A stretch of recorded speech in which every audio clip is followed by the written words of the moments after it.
तो ये है लेक्चर नंबर 4 वेक्टर का।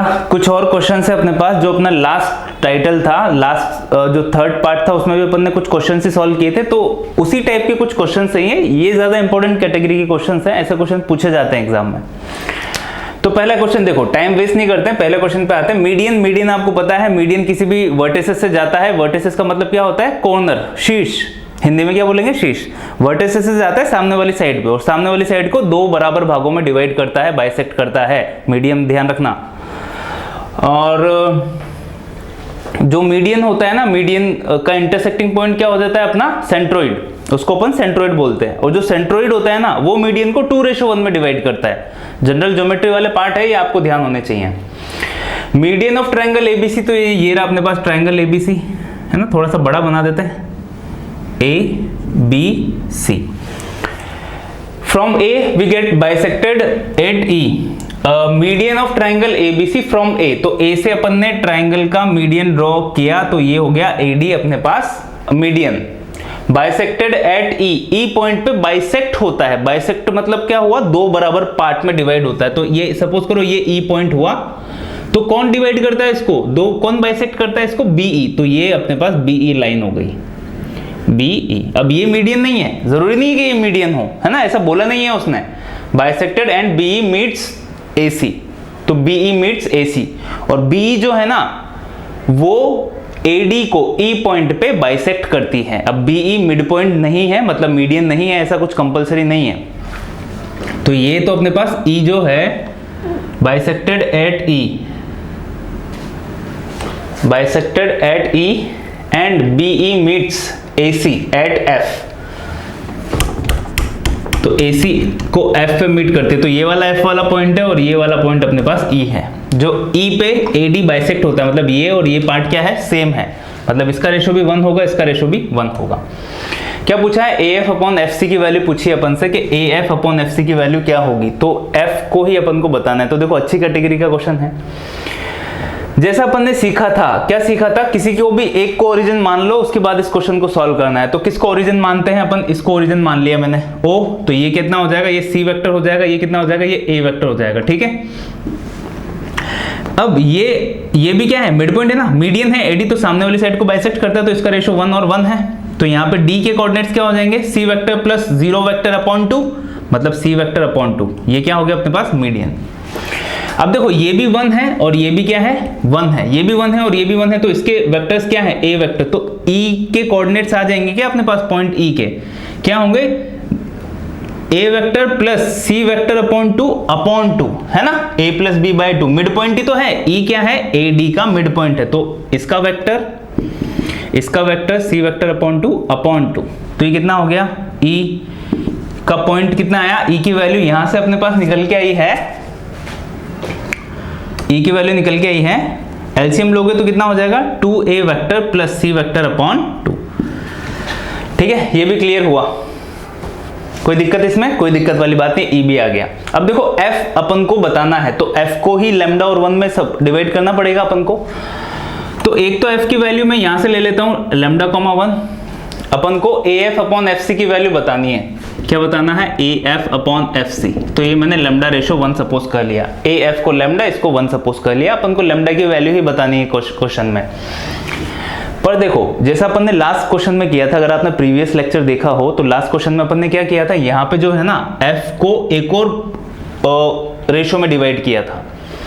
अब देखो ये जो F का रेशो है ना, ये मेरे को क्या करना पड़ेगा? यहाँ पे जो F है ये तो इंटरनल डिवीजन है, बाकी ये जो F है ना, अब मैं दूसरा F कहां से लेके आ सकता हूं? मैं दूसरा F यहां से लेके आऊं, ये वाला यहां से, ये वाली लाइन पे मैं F यूज कर सकता हूं। पर ये तो क्या हो जाएगा? F देखो F OE से बाहर है, तो F ये वाला क्या हो जाएगा? अपना एक्सटर्नल डिवीजन होगा। समझ रहे हो बात को?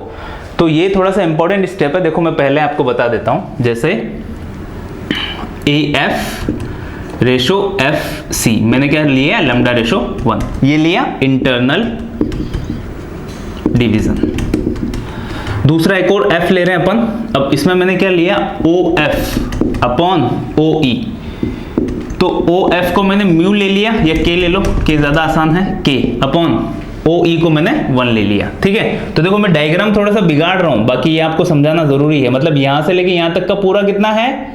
K, और ये O से लेके E तक का कितना है 1। इधर भी अपन वापस से बना देते हैं, जैसे ये O है, ये F है और ये है E। तो O से लेके F तक का पूरा रेशो है K और O से लेके E तक का पूरा रेशो है 1, क्योंकि तभी तो एक्सटर्नल डिवीजन होगा ना। कि सर एक्सटर्नल क्यों यूज कर रहे हो आप? क्योंकि देखो OE के बीच में आ रहा है क्या F, अपन को तो F पॉइंट से रेशो निकालना पड़ेगा, F पॉइंट निकालना पड़ेगा। तो जो OE के बीच में आ ही नहीं रहा है ना, अपन को एग्जैक्टली क्या लेना पड़ेगा, एक्सटर्नल डिवीजन ही लेना पड़ेगा। ठीक है, तो ये बात आपकी क्लियर हुई होगी। ये क्या लिया, तो ये क्या है, एक्सटर्नल डिवीजन। ठीक है, अब जो मैं F की वैल्यू है ना, F की वैल्यू मैं इधर से भी निकालूंगा और इधर से भी निकालूंगा, कंपेयर करके लैम्डा रेशो 1 की वैल्यू आ जाएगी। तो ये तरीका है क्वेश्चन को सॉल्व करने का।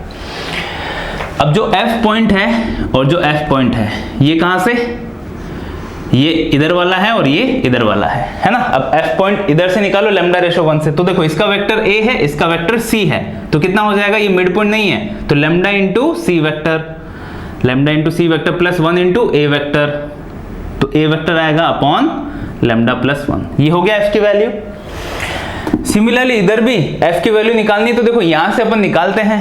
तो सबसे पहले तो आपको ये जो पॉइंट है ना E था, तो E के कोऑर्डिनेट्स क्या है, तो E मैंने यहाँ पे लिखा हुआ है, E है अपने पास यहाँ पे 2A vector plus C vector upon 2। तो ये E हो गया, जो O है वो 0 है और जो F है, F ही तो अपन को निकालना है, तो F के कोऑर्डिनेट्स क्या होंगे, तो देखो यहां से अब क्या मल्टीप्लाई होगा, F के जो कोऑर्डिनेट्स होंगे, तो आपको एक्सटर्नल डिवीजन है अपने पास, तो वो कितना हो जाएगा, एक तो 1 इंटू, तो देखो सबसे पहले अपन क्या ले लेते हैं, सबसे पहले मैंने K ले लिया, तो K किससे मल्टीप्लाई होगा, इससे मल्टीप्लाई होगा, है ना, दूसरा वाला जो वर्टिसेस है उससे मल्टीप्लाई होगा। तो K इंटू दिस, तो K इंटू क्या होगा यहाँ पे 2A vector plus C vector upon 2, minus है ना, एक्सटर्नल डिवीजन है तो ऊपर भी क्या आता था MA vector minus NB vector upon M minus N, external division मैंने लिखवाया है, तो यहाँ पे वैसा ही होगा। तो एक्सटर्नल डिवीजन हो रहा है अपने पास माइनस। अब अगर आप 1 लोगे तो कौन सा वर्टेक्स यूज होगा, 1 लोगे तो अपने पास वर्टेक्स यूज होगा 0 वाला। ठीक है, तो यहाँ पे 0 वाला वर्टेक्स यूज होगा। देखो जब आप K ले रहे हो, इसको भी अच्छे से समझना जरूरी है, क्योंकि स्टूडेंट क्या है यहाँ पे भी कंफ्यूज हो जाते हैं। आप F निकाल रहे हो, है ना, ये जो F है ना, F की वैल्यू अपन को, F के कोऑर्डिनेट्स अपन को बताने हैं, मैं ये डैश डैश डैश करके शो कर देता हूँ। तो जब अपन K यूज करते हैं ना, जब मैंने K पूरा रेशो लिया, तो K इंटू अपोजिट वर्टिसेस होगा।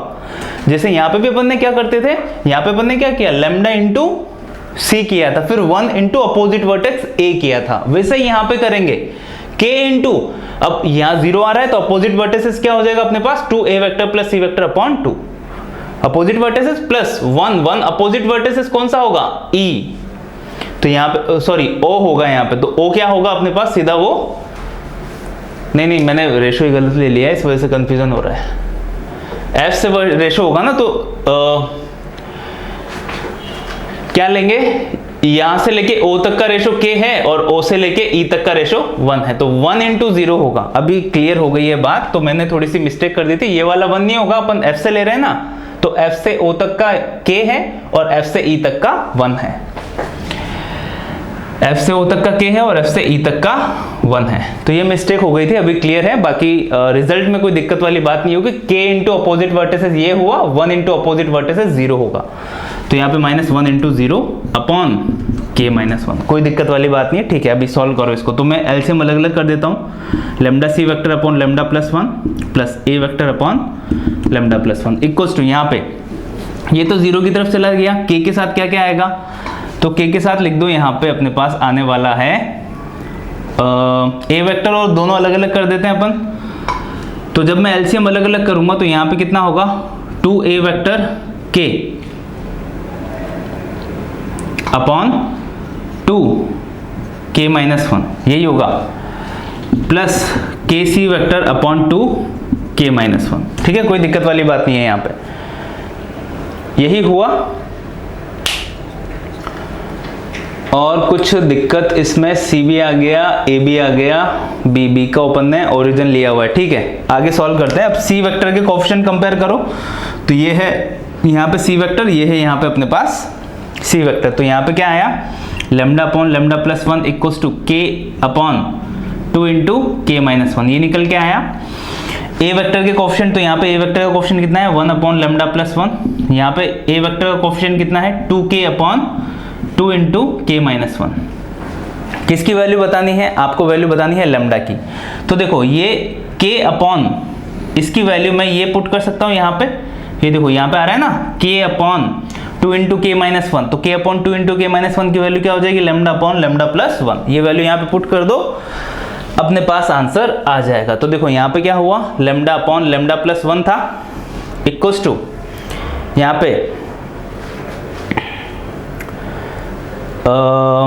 मैंने किसकी वैल्यू सब्स्टिट्यूट की है, k इंटू के प्लस 1 की वैल्यू। हाँ, तो इधर RHS क्या है 1 अपॉन लेमडा प्लस 1, इधर 2 इंटू k इंटू 2 इंटू के प्लस 1 की जगह मैं क्या लिख रहा हूँ, लेमडा अपॉन लेमडा प्लस 1। तो यहाँ पे आ जाएगा lambda upon lambda plus 1। Lambda plus 1 से लेमडा प्लस 1 कैंसिल आउट हो जाएगा, 1 इक्वल्स टू 2 लेमडा, मतलब लेमडा इक्वल्स टू क्या आ गया आपके पास 1 अपॉन 2।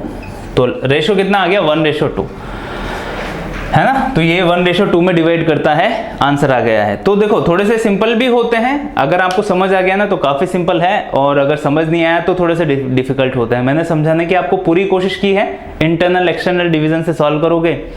और देखो और दूसरा तरीका क्या है, आप इसको भी ओरिजिन मान लोगे तो भी आंसर सेम आएगा, थोड़ी सी कैलकुलेशन में मिस्टेक, कैलकुलेशन थोड़ी सी अलग होगी, बाकी फाइनल आंसर क्या होगा तो भी सेम होगा। इसके बाद देखो थोड़ा थ्योरेटिकल पार्ट आता है, वो भी कवर करना जरूरी है। जैसे ये छोटी छोटी सी 2 थ्योरम हो गई, और टेट्राहेड्रॉन, जो टेट्राहेड्रॉन है ये इंपॉर्टेंट है, क्वेश्चन पूछे जाते हैं इससे, एग्जाम में भी पूछे जाते हैं, है ना। तो ये इंपॉर्टेंट है, इसको समझ लो होता क्या है। Pyramid of a triangular base, मतलब एक ट्रायंगुलर है, जैसे मैं आपको अच्छे से एक्सप्लेन कर देता हूँ। जैसे ये आपने एक ट्रायंगल बना दिया, इधर ये ट्रायंगल हो गया, एक ट्रायंगुलर बेस पे जो पिरामिड बनेगा वो, तो ये पिरामिड बन गया आपका। ये देखो ये पिरामिड जैसा लग रहा है ना, पिरामिड जैसा तो नहीं लग रहा है बिल्कुल भी, ये बेस वाला ट्रायंगल थोड़ा सा अपन और अच्छा बना देते हैं, ठीक है। ये देखो अब मैं ऊपर है ना, मतलब इधर भी एक ट्रायंगल खड़ा करूंगा, इधर भी एक ट्रायंगल और इधर भी एक ट्रायंगल खड़ा करूंगा। पिरामिड आपने देखा होगा मूवीज वगैरह में, काफी उसमें देखा है अपन ने, जो पिरामिड होता है ना, मतलब इधर से ऐसे और ऐसे 3 वो उससे बंद हो जाता है, वो 3 पिरामिड जो है। टोटल 4 फेसेस होते हैं, 4 इक्विलेटरल ट्रायंगल होते हैं, एक तो बेस वाला और ऊपर 3, 1 2 और एक 3 से वो ऊपर पैक हो जाता है। तो वैसा अपना पिरामिड होता है। तो देखो ये जैसे ये यहाँ पे, ये मैं ज्यादा ऊंचा बना रहा हूं इसको,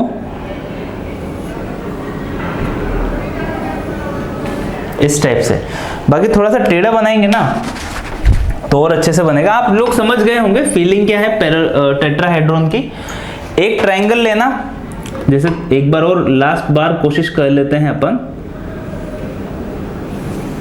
है ना। ये बेस वाला ट्रायंगल हो गया अपने पास, है ना, ये बेस वाला ट्रायंगल हो गया।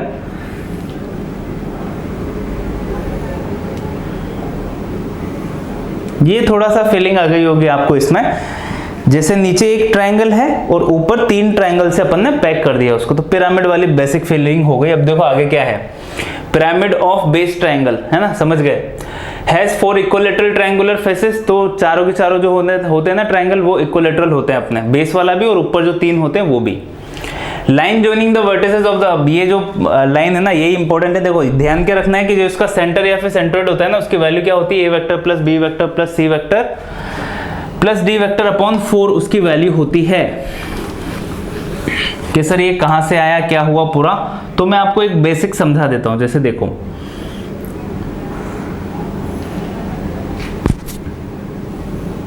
है ना, ये ए बी सी डी, इसको कंसीडर करना कि ये एक पिरामिड ही है। क्या लिखा हुआ है यहाँ पे, line joining the vertices to the centroids of the opposite faces. अब देखो ऊपर वाले ट्रायंगल को भूल जाओ, नीचे एक ट्रायंगल दिख रहा है ना आपको, ये ए बी सी एक ट्रायंगल है, तो 3 ट्रायंगल है, तो इसका एक क्या होगा, सेंट्रोइड जरूर होगा। सेंट्रोइड क्या होता है, जी, तीनों को वेक्टर्स को सम करके अपॉन 3 करना है। तो सपोज करो इसका जो सेंट्रोइड है ना वो G1 है, तो ये मैं मीट करवाऊंगा, तो ये सेंट्रोइड इसका G1 आएगा। उसकी वैल्यू क्या होगी G1 की, B vector plus C vector plus A vector upon 3, यहाँ के लिए मैंने क्या लिख दी, B vector plus C vector plus D vector upon 3 लिख दी, बाकी कोई दिक्कत, क्योंकि पहले जो डायग्राम था वो कुछ मैंने अलग बनाया हुआ था। समझ आया आपको क्या हुआ? तो ये जो एक ट्रायंगल बेस वाला है ना, इसका भी अपना एक सेंट्रोइड होगा, फिर ये जो दूसरा ट्रायंगल है ना इधर जो बन रहा है उसका भी अपना एक सेंट्रोइड होगा। ऐसे 4 सेंट्रोइड होंगे, 4 सेंट्रोइड होंगे अलग अलग। कौन कौन से? G1, G2, G3 और G4। ये बात आपके क्लियर हो गई होगी, क्योंकि 4 ट्रायंगल से मिलके एक पिरामिड अपना बन रहा है, तो हर एक ट्रायंगल अपना एक सेंट्रोइड रखेगा। उस सेंट्रोइड की वैल्यू क्या होगी? तीनों के वर्टिसेस का वेक्टर अपॉन 3, तीनों के वर्टिसेस का पोजीशन वेक्टर अपॉन 3। ये हो गया। अब फिर से लाइन पढ़ते हैं। Line joining the vertices to the centroids of the opposite faces. अब सपोज करो, ये देखो, ये जो बेस है ना अपने पास, ये वाला जो ट्रायंगल है, ये वाला जो अपना ट्रायंगल है, इसका सेंट्रोइड ये आ गया। अब इस सेंट्रोइड को मेरे को अपोजिट फेस से मीट करवाना है, मतलब मेरे को इससे मीट करवाना है। फिर ऐसे इसका सेंट्रोइड सपोज करो ये G2 यहाँ पे हुआ, तो इसको मैं इस वाले फेस से मीट करवाऊंगा। फिर सपोज करो यहाँ पे G3 निकल के आ गया, तो उसको मैं इसके अपोजिट वाले फेस से मीट करवाऊंगा। ऐसे जब मैं चारों, जैसे G1 के अपोजिट फेस A है, G2 के अपोजिट फेस B है, G3 के अपोजिट फेस C है और G4 के अपोजिट फेस D है, तो सारे के सारे सेंट्रोइड को उनके अपोजिट फेसेस वाले वर्टिसेस से मीट करवाना है। अब ये जितनी भी लाइनें होगी ना, 4 लाइनें, ये चारों लाइन एक ही पॉइंट पे आके कट होगी। उस पॉइंट को अपन ने क्या बोल दिया? फिर से मैं लाइन पढ़ देता हूं। उसी पॉइंट को अपन ने क्या बोल दिया? सेंटर या फिर सेंट्रोइड ऑफ टेट्राहेड्रॉन। फिर से देखो एक बार, line joining the vertices to the centroids of the opposite faces. समझ आ गया? Concurrent and the point of concurrency is called center और centroid of the tetrahedron। समझ आ गया होगा आपको। अब देखो इसकी वैल्यू कितनी निकल के आती है? A vector plus B vector plus C vector plus D vector upon 4। A B C D vector जो है ना, इसके पोजीशन वेक्टर्स हैं चारों वर्टिसेस के। अब देखो इतना ज्यादा भी नहीं है, ध्यान क्या रखना है सर, ये जितनी मैंने बातें लिखी हुई ना यही ध्यान रखना। मैक्सिमम अगर पूछा जाता है ना तो यही फॉर्मूले पे बेस्ड क्वेश्चन आते हैं। बाकी जो चारों फेसेस वाले जो 4 ट्रायंगल है ना, इसके चारों ट्रायंगल के सेंट्रोइड की वैल्यू भी आप फाइंड आउट कर सकते हो। तो ये समझ आया होगा आपको। टेट्राहेड्रॉन मेन जो है यही बात है। और ये होता क्या है, ये इसकी थ्योरी भी याद रखना। मतलब वो ऐसा पूछ सकता है, centroid of a tetrahedron equals to, अब वो ऐसे थ्योरी में 4 ऑप्शन दे देगा आपको। क्या होता है? Line joining vertices to the centroid of opposite faces. इस टाइप से वो 4 ऑप्शन दे सकता है। तो ये सेंट्रोइड बना कैसे, ये आपको ध्यान रखना। जो 4 ट्रायंगल होते हैं ना, उन चारों के अपने अपने सेंट्रोइड होते हैं। उन सेंट्रोइड्स को अपोजिट फेस वाले वर्टिसेस से अपन को क्या करना है? मीट करवाना है। तो ये जितने भी लाइंस आएगी, सारे के सारी लाइंस क्या होगी? एक ही पॉइंट पे जाके कॉन्करेंट होगी। और उस पॉइंट को अपन ने क्या बोल दिया? सेंटर या फिर सेंट्रोइड ऑफ द टेट्राहेड्रॉन, जिसकी वैल्यू कितनी होती है? सारे वेक्टर्स का सम, A vector plus B vector plus C vector plus D vector, जो कि क्या है? चारों वर्टिसेस के पोजीशन वेक्टर है। चारों वर्टिसेस का पोजीशन वेक्टर अपॉन 4। समझ आ गया होगा, इतना सा ही ध्यान रखना है। क्वेश्चन करेंगे आगे तो और भी बात क्लियर होगी। दूसरी देखो ये नेक्स्ट आती है अपने पास ये मिनेलियस थ्योरम। अब देखो इसमें क्या होता है? If the points D E F on the sides BC CA and AB of the triangle ABC are collinear, तो इसमें ऐसा प्रूफ हो जाता है। अब देखो प्रूफ पे मैं नहीं जाऊंगा, बाकी कोलिनियर कैसे होंगे वो मैं आपको समझा देता हूं। जैसे ये ट्राइंगल ABC हुआ, ABC, अब DEF जो है ना, D किस पे है? BC पे है, तो BC पे ये यहां पे D हुआ। CA पे है E पॉइंट, तो CA पे E पॉइंट है, तो CA पे E पॉइंट है अपना, और CA पे तो यहां पे कहीं पे E पॉइंट होगा। और जो F है ना वो कहां पे है? AB पे, AB पे F है। तो ये DEF को क्या करना है? कोलिनियर करना है अपन को। A ये B है, तो DEF को कोलिनियर करना है। अब ये जो F होगा ना वो यहाँ कहीं पे होगा, इसको मैंने आगे बढ़ा दिया, तो सपोज करो यहाँ पे ये F हुआ, तो AB पे ही है अभी F। अभी ये जो है ना, ये देखो F, D और E क्या हो गए? कोलिनियर हो गए।